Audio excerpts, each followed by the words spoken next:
Hello, children. Hope you all are all fine. Let's see to a poem that talks about peace. Though we are living in a peaceless world, let's hope for peace and prosperity.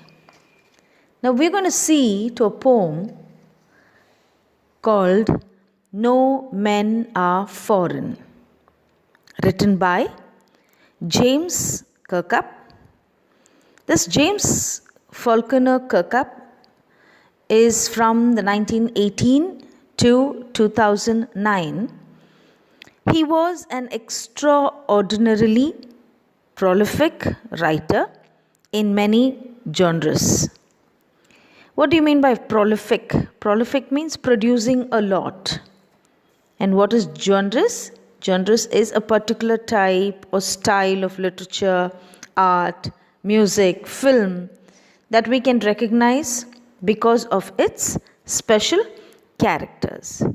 Now I gave you the title, that is No Men Are Foreign. What do you mean by foreign? Have you all heard this foreign? Foreign? Very often we hear this foreign. I'm going to foreign, I'm going abroad. Have you all heard that? Foreign? What do you mean by foreign? Foreign is belonging to a country that is not your own. Now you are an Indian. When you talk about another person who belongs to another country, he is a foreigner to you. That's what a foreigner is. Foreigner is a person who belongs to a country that is not your own. We are Indians, but the others for us are foreigners. The other country people are foreigners. Now we are going to see this beautiful poem written by James Kirkup, and let's see what he means in this poem. He says that no men belong to another country, it seems. He wants to say that all the men are same, all are equal. He wants that brotherhood, to bring that universal brotherhood. So he's trying to tell that in his poem. So that's nice, right? So the poet wants to tell us that everyone in this world is same. All of us eat, we live, we die the same way, isn't it? And we also enjoy all the resources of this nature, the resources that is like the sunshine, the air, the water, everything is the same. But why do we call ourselves other people or foreigners? Why is there a lot of problems, lot of battle, war, difficulties? Why is that discrimination, hatredness? So that's what he means to say. So we can also say that it is a poem that talks about peace. Let's see. It's a beautiful poem. Come on, let's get into the poem. Now turn with me to page number 80. Yes, are you ready? Remember, no men are strange, no countries foreign. Beneath all uniforms, a single body breathes. Like ours, the land our brothers walk upon is earth like this, in which we all shall lie. See, children, the first line says, the poet says that no men are strange. What do you mean by strange? Strange means unknown. Every land and all the men are known to you. They are not strange. And no country is foreign, he says. No country is foreign. He says, you know why he tries to say this? He just wants to remove the borders from the earth. He doesn't want any border. See, every country has its own border, right? Now, India has got its own border. You must have seen the map. It's got a shape and it's got a border, right?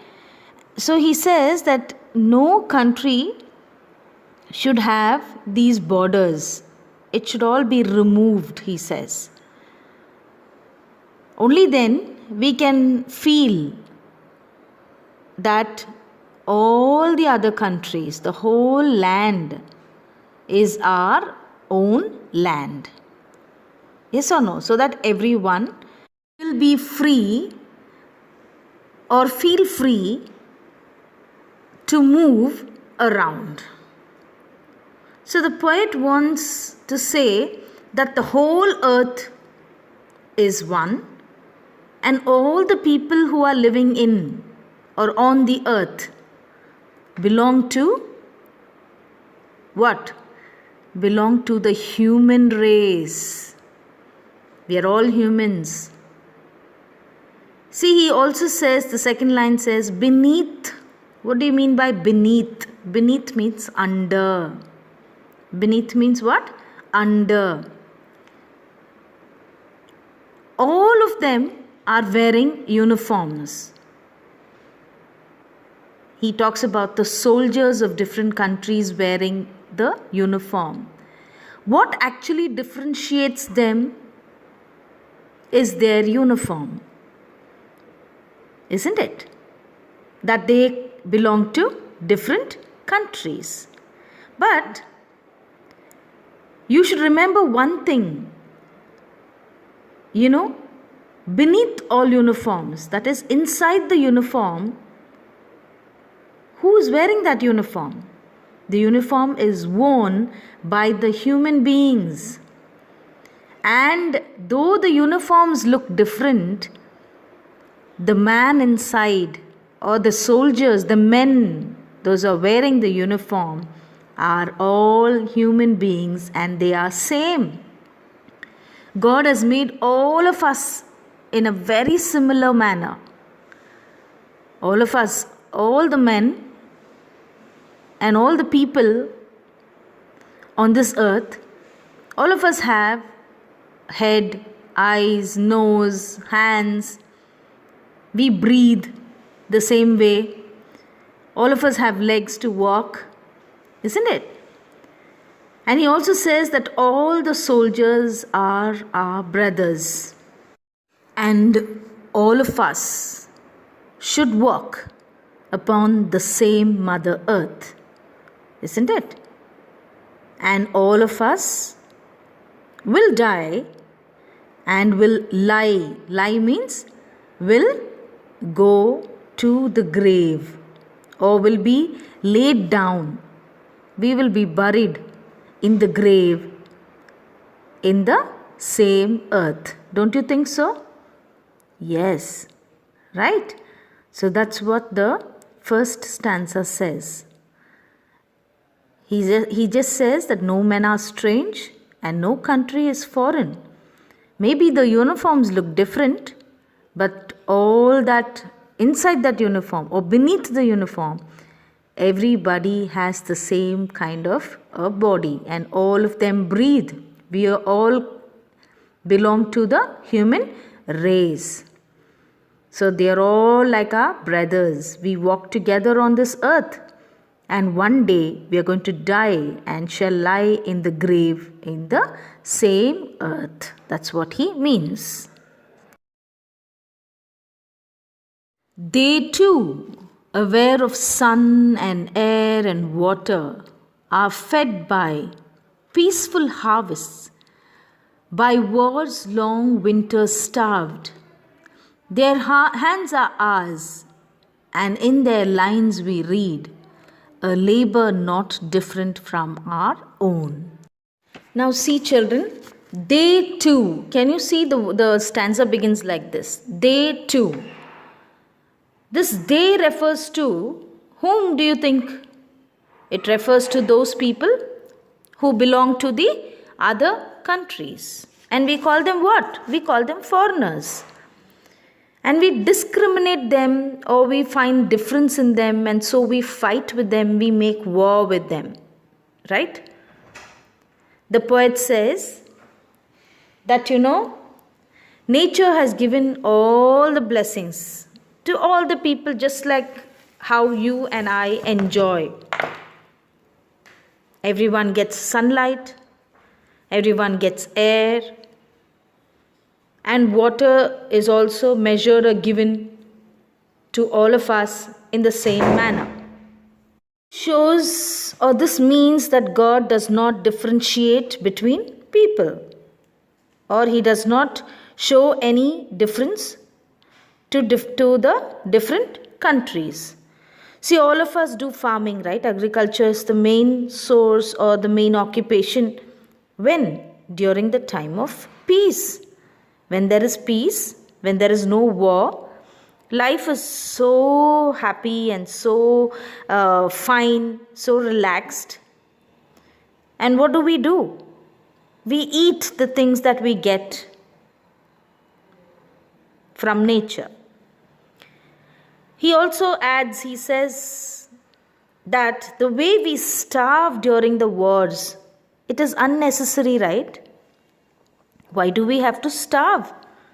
When God has given us given such a beautiful life, we can live a life happy. It's because there are boundaries all over. So what do? We try to make war with the others. We fight with the others. We battle. And we starve. And also during winter time, it is the same. Isn't it? For the other countries. Even sometimes they don't get food during winter. He wants to say that the foreigners who belong to the other country are the same like us.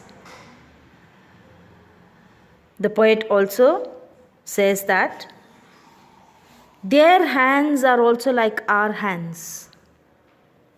They work very hard just as you do. He's giving examples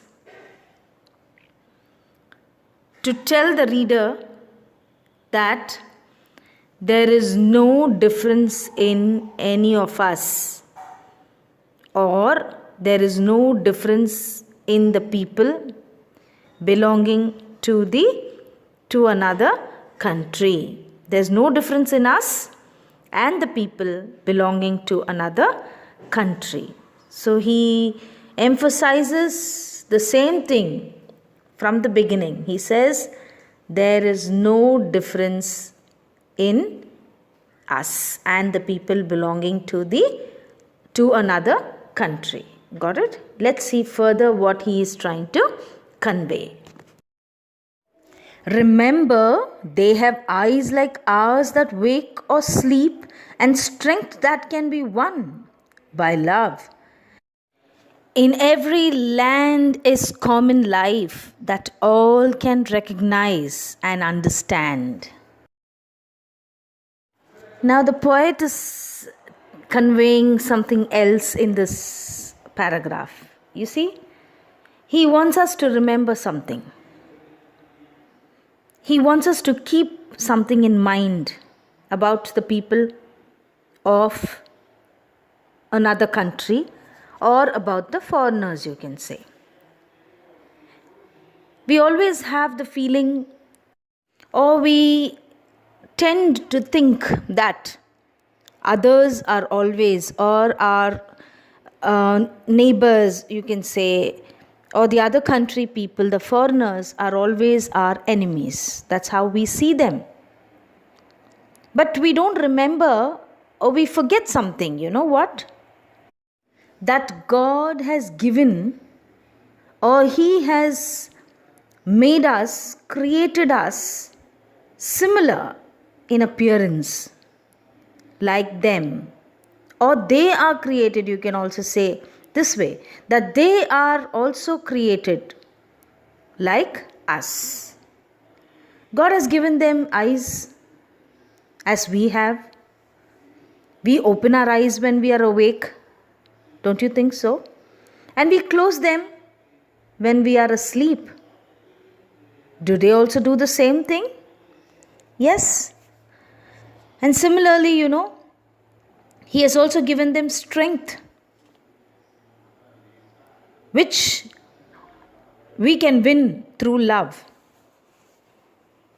He says that in every country, in every land, there's something common. What's that very common there? Or common here? Or common all over the world? Or common in the whole universe? It is life. Life. He talks about life. What is life? That all things are living.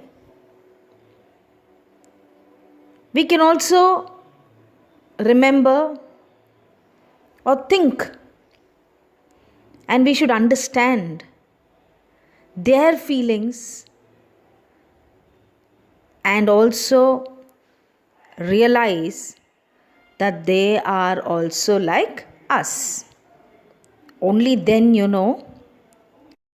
we will not fight with the others, or we will wage war. There will be no wars. There will be no fights. So he insists on something very, very important. He says we should always remember that they are also created as same as we are. Got it, children? Yes. Let us remember, whenever we are told to hate our brothers, it is ourselves that we shall dispossess, betray, condemn. Remember, we who take arms against each other. The poet says that we should remember one more thing. See, let us remember, he begins this para like that. Let us remember that whenever, we are told by someone to hate a person who belongs to a different country, and to think or to see them as our enemy, or whenever we see them or we think the others are our enemies, we do nothing but we actually cheat ourselves. Dispossess means deprive. What is the meaning of dispossess? Dispossess means deprive. So what do? We cheat ourselves. We betray ourselves. Betray is cheat. Dispossess is deprive ourselves. We condemn ourselves. He also says, don't have all these negative thoughts. Don't ever feel or don't ever think or see somebody as an enemy. During the war, what happens? Both the sides or both the parties, they have to lose and they must bear the loss. They will lose. What help is this war going to give us, children? War is not going to help us in any way. So we should not fight, or we should not think or have a negative feeling about the other countries and try to fight with them or wage war with them. He says, when you try to take a weapon, what are the weapons that those days they used You know what the weapons are. Those days they used bow and arrow. These days they use guns and missiles. You should always remember that when we are trying to hit, or when we're trying to fight, when we're trying to see the others as enemies, there's nothing that we are going to gain, but we are going to lose. So remember that one thing he says. Let's see to the next paragraph. It is the human earth that we defile. Our hells of fire and dust outrage the innocence of air that is everywhere our own.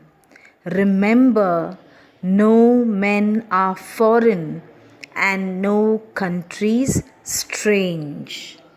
Now we have come to the last stanza of the poem, and let's see how the poet concludes the poem. Now he talks about, or he says, he conveys that we should keep in mind that whenever we take a weapon against somebody, to kill somebody, when we take the weapon and when we kill them, and when those bodies fall on the earth, it makes the earth, it defiles the earth. So what do you mean by defile? Defile means makes it dirty. It defiles the earth, yes. So when there is war, what does the war actually bring? What is the main thing during the war? What can you see during a war? It is only bloodshed, fire, death, starvation, peacelessness, isn't it? And when people are killed and when the dead bodies fall on the earth, it defiles the earth, or it makes the earth impure.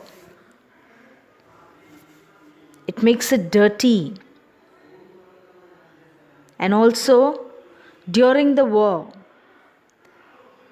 the shooting of the gun, bomb blast, all this, what happens is the smoke comes out of it.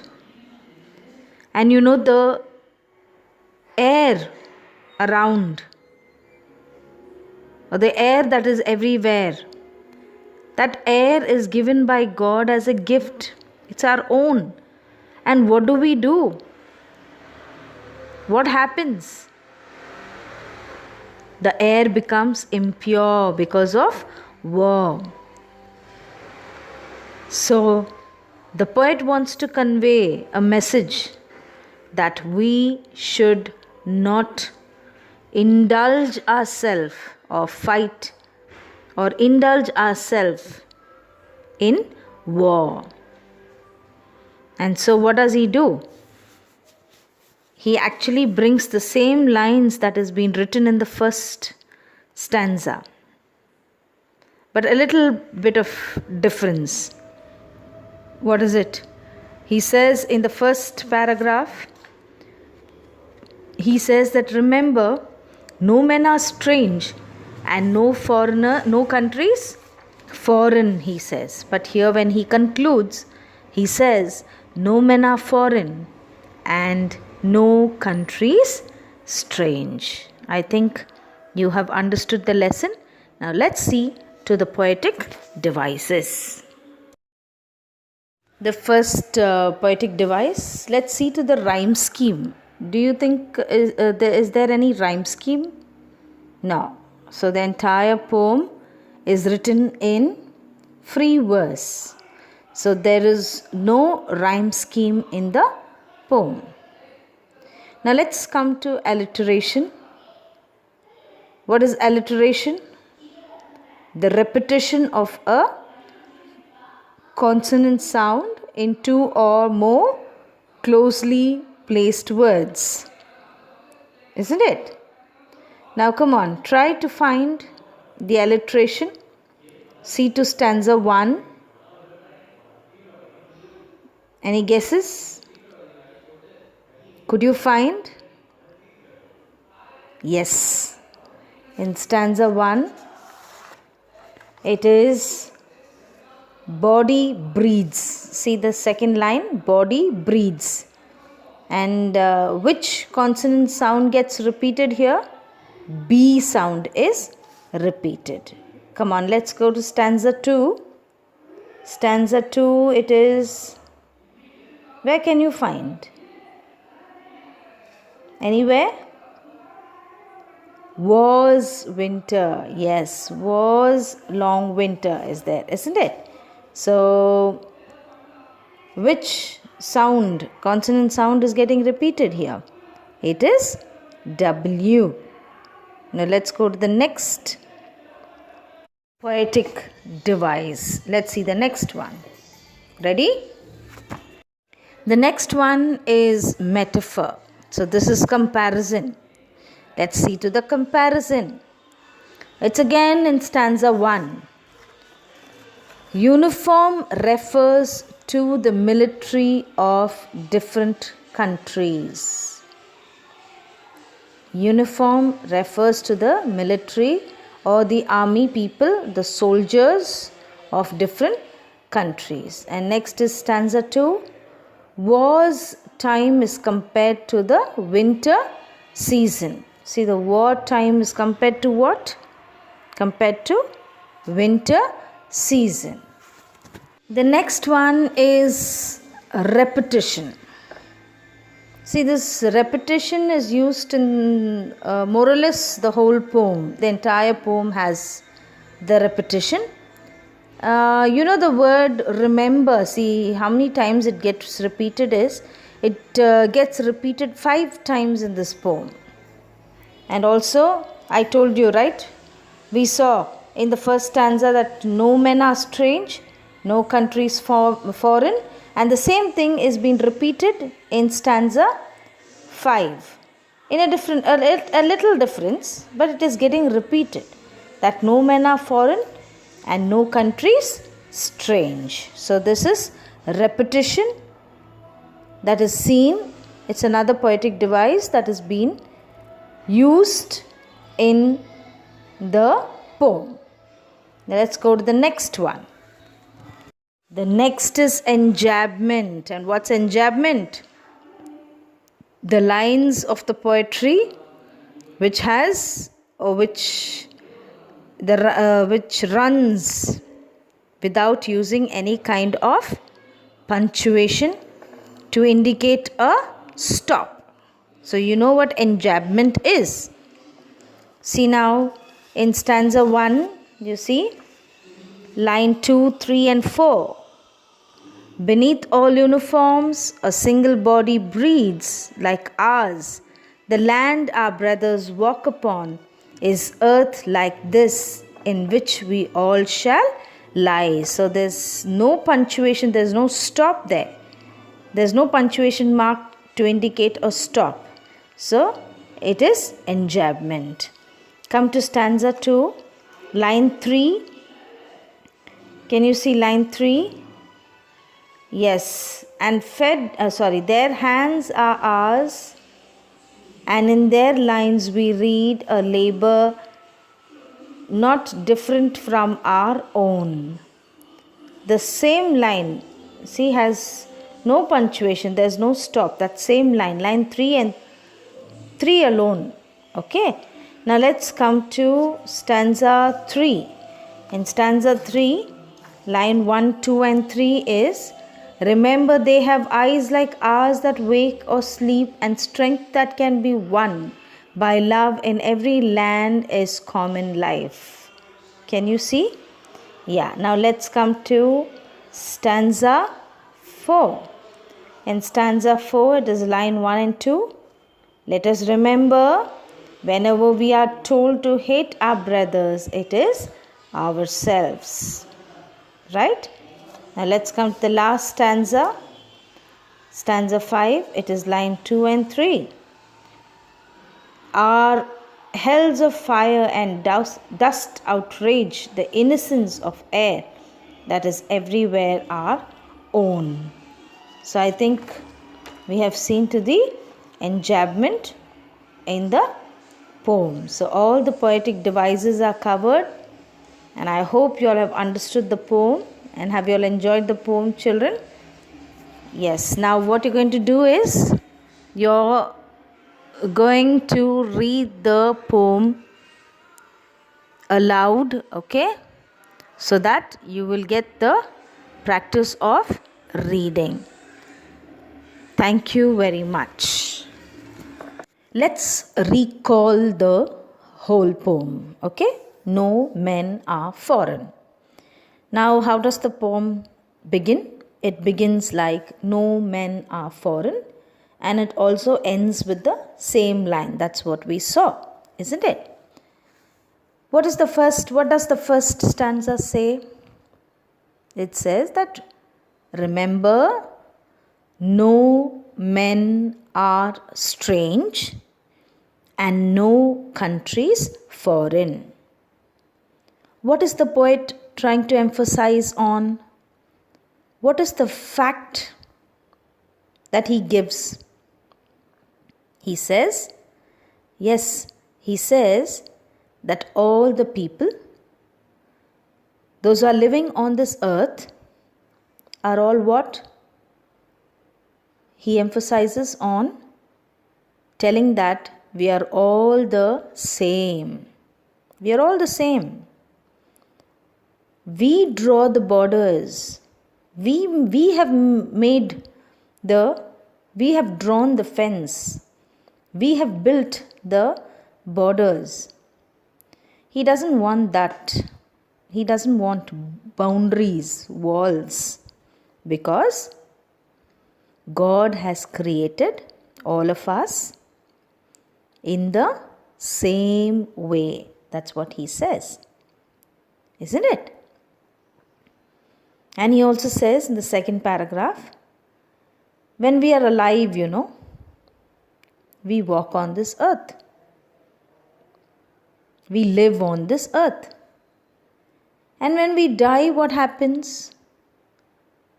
We will lie in our graves. Lie is what? We are put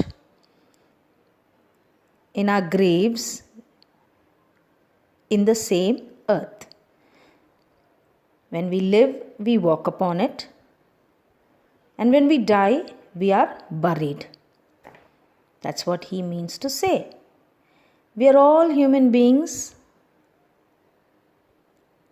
under or inside or beneath the uniform, he says. You remember the first paragraph.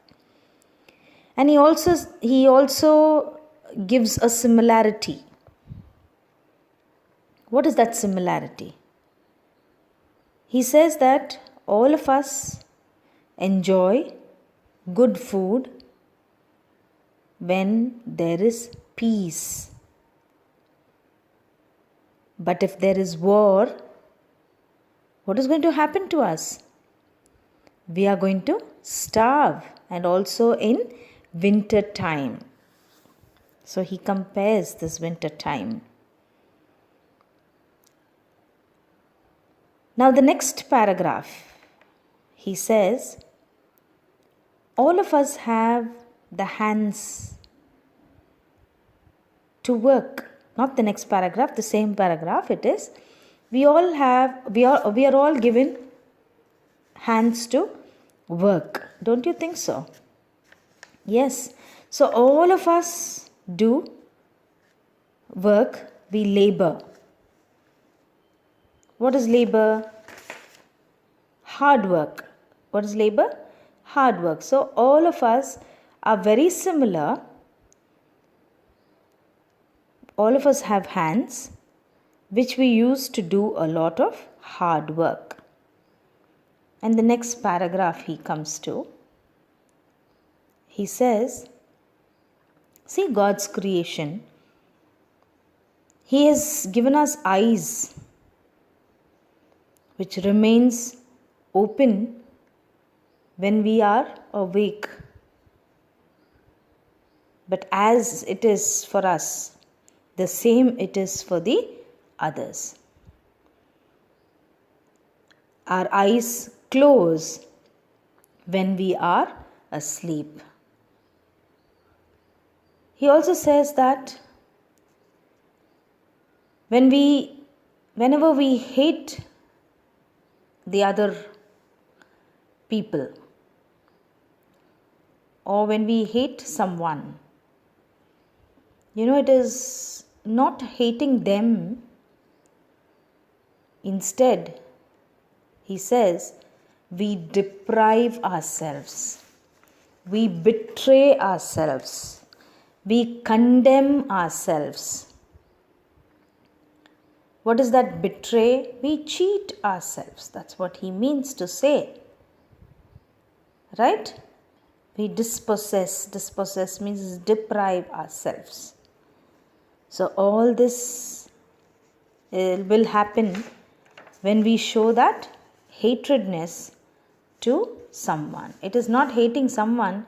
If we hate someone, we hate ourselves. And also he says not to pick or to take the weapons against somebody. When you use the weapons against somebody, what does he try to say? He really feels bad for it. He says, we pollute the earth. How do we pollute the earth? When we kill somebody, there's bloodshed, innocent bloodshed. For no reason, people die. So when there is bloodshed, what happens is the whole earth becomes impure, it becomes dirty, it gets polluted, not only because of bloodshed, it gets polluted because of the weapons that we use. The air gets polluted, the water gets polluted. So many things happen. We lose our lives. So what do we gain just because of fighting? We don't gain anything. Instead, we lose everything.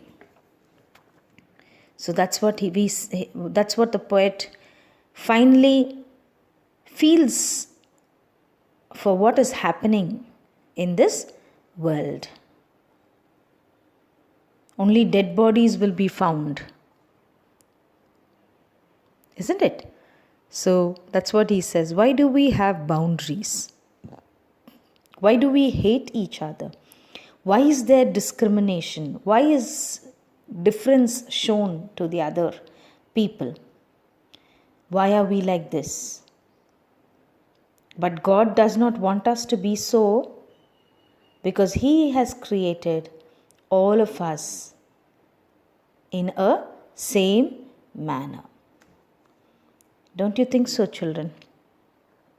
Yes. So I think you have understood the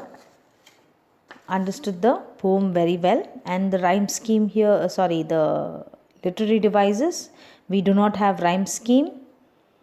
There's alliteration, I told you. There's metaphor, repetition, and enjambment. Isn't it? Okay, now tell me the meaning. Can you give me the meaning for beneath? Beneath means under. Strange. Strange means unknown.